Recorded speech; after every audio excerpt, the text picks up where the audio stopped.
Assalamualaikum warahmatullahi wabarakatuh. Bagaimana kabarnya hari ini? Mudah-mudahan kita selalu dalam lindungan Allah Subhanahu wa taala. Baik, pada hari ini kita akan membahas KD 3.1, yaitu memahami alat-alat bersuci dari najis dan hadas. Adapun indikator yang akan kita capai pada pertemuan kali ini yaitu yang pertama mengidentifikasi air sebagai alat bersuci, yang kedua mengkategorikan air ditinjau dari segi pembagiannya.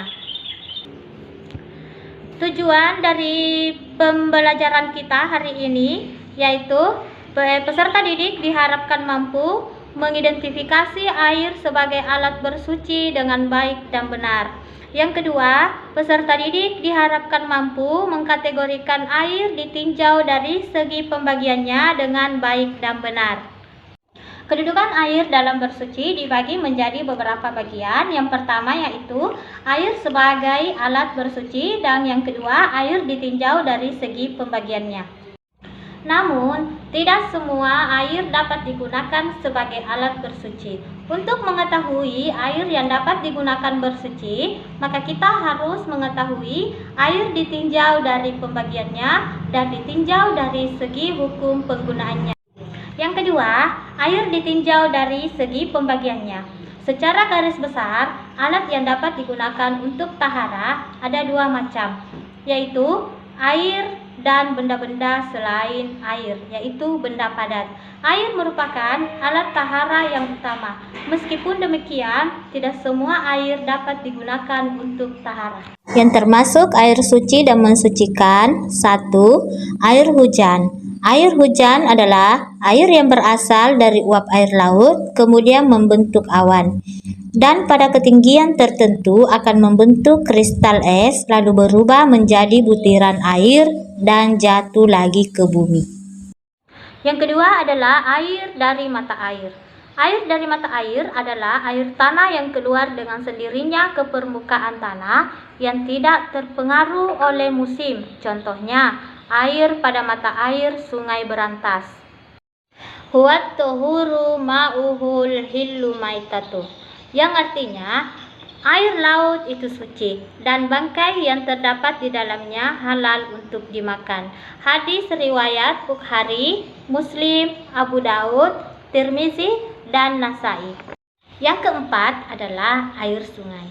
Air sungai adalah air yang mengalir di sepanjang sungai secara terus-menerus. Contoh air pada aliran sungai Solo, Berantas, Citarum, dan masih banyak yang lainnya. Jenis air yang kelima yaitu air sumur.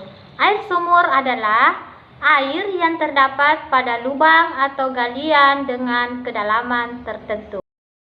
Jenis air yang keenam, air es atau air salju.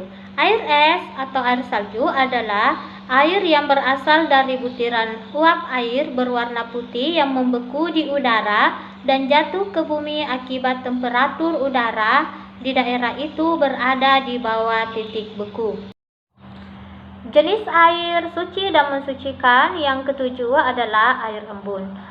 Air embun adalah air yang berasal dari uap yang menjadi titik-titik air. Contohnya, butiran air yang terdapat ada dedaunan. Nama-nama air di atas yaitu air mutlak atau air suci dan mensucikan, atau biasa juga disebut dengan air tahir mutahhir. Air ini masih murni dan belum bercampur oleh sesuatu apapun dari najis. Jenis air yang kedua yaitu air suci tetapi tidak mensucikan. Air suci yang tidak mensucikan yaitu air suci tetapi tidak mensucikan, yakni air yang halal diminum tetapi tidak sah jika untuk bersuci. Air ini sekalipun suci tetapi tidak dapat dipergunakan untuk menghilangkan hadas. Termasuk dalam kategori air ini adalah air suci yang tercampur benda-benda suci lain dan hilang nama airnya secara mutlak. Contoh air suci tetapi tidak mensucikan antara lain sebagai berikut: Yang pertama, air buah-buahan atau air kelapa. Yang kedua, air yang dikeluarkan dari pepohonan atau pohon nira. Yang ketiga, air suci yang tercampur benda-benda suci. Benda-benda suci lain yaitu air teh dan air kopi. Jenis air berikutnya adalah air mutanajis.